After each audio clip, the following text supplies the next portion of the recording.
We're so quick to call everybody friend. I'm going to give you a 3-point checklist to help you to identify whether or not that person is really a friend. Can I give it to you real quick?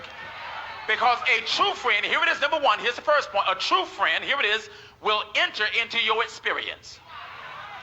A true friend, a true friend, a true friend. Look at verse 16 again. It says, and Jonathan arose and went unto David in the woods. Jonathan left his, here it is, setting that was inhospitable. His setting, better yet, that was comfortable. And he went to a setting that was inhospitable. Jonathan is chilling in the palace. But he's willing to leave his context of comfort to go stand with his friend who's in the woods. Because a true friend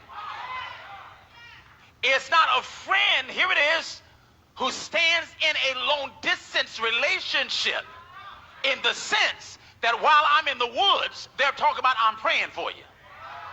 No, baby, I need you to do something more than pray for me. I need you to show up. Because a true friend will enter into the wilderness with you.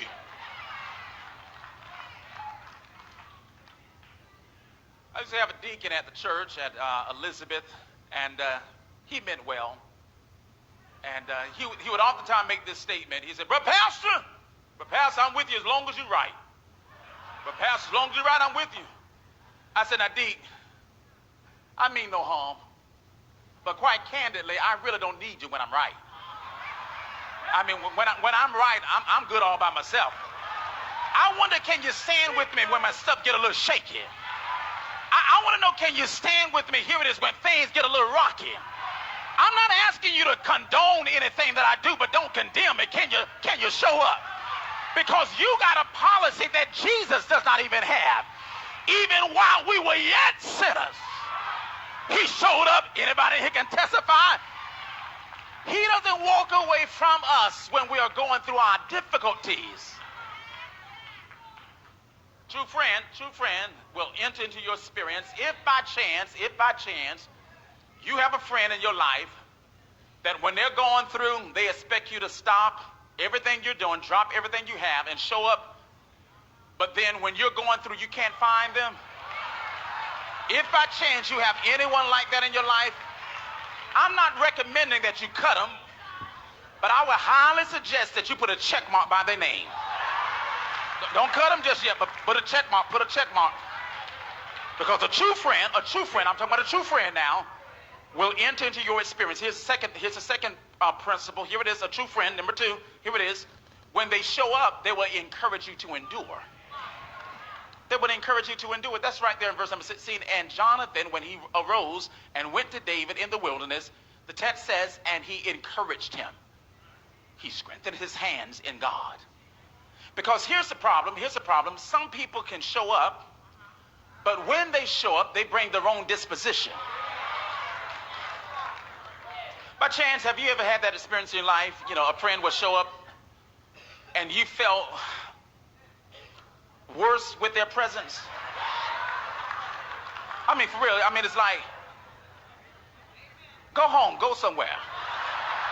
Because you're being with me right now, you ain't helping me. Because when they show up, they're complaining. When they show up, they're pouring more grief off on you. See, you got to be careful because some folks are like Job's friends. Remember Job's friends? They did show up. But when they showed up, all they could do was try to find what's wrong with Job. I don't need you to do a critical analysis of my life to tell me what's wrong with my life. All I need you to do is show up. And when you show up, encourage me to endure. Tired of folks always trying to act like they're the spiritual Dr. Fields. You want to show up and analyze everybody's life and tell them what's wrong with their life. Can you do me a favor? Hush. Just show up and encourage me. Now, if by chance you have a friend in your life who that when they show up, you get little to no encouragement, I'm not suggesting that you cut them. But I do highly recommend that you put a check mark by their name, because that friend is a little suspect. Can I give you the last one? Can I give you the last one? Here it is, here it is, here it is, here it is. What's the third and final point and principle of a true friend? Look at what the text says. Here's the shouting part. Here's the crescendo in the symphony of scriptures here in chapter number 23. It's right there, verse number 17. It says, and he said unto him, that's Jonathan speaking, fear not, for the hand of my crazy daddy shall not find thee. Here's the shouting part. Look at verse 17. And thou shalt be king over Israel. And Jonathan says, I love it. And I shall be next unto thee. He says, as a matter of fact, even my daddy, he knows it. Did you get it? Did you get it? Oh, you missed it. You missed it. Here it is, because you didn't get happy. Jonathan shows up to David and says, I know you're in the wilderness, but you're not going to stay here always. Pull yourself together, David. Fear not. Maintain your spiritual swagger, David. Fear not. Because you shall be, hallelujah, the next king of Israel. And Jonathan says, and I'm not tripping. All I want to do is be next to you. Because a true friend, here it is, I'm about to get you right here, a true friend will not only enter into your experience, a true friend will not only encourage you to endure, but there it is, number 3, a true friend is not envious of your elevation. They ain't envious. They're not envious of your elevation.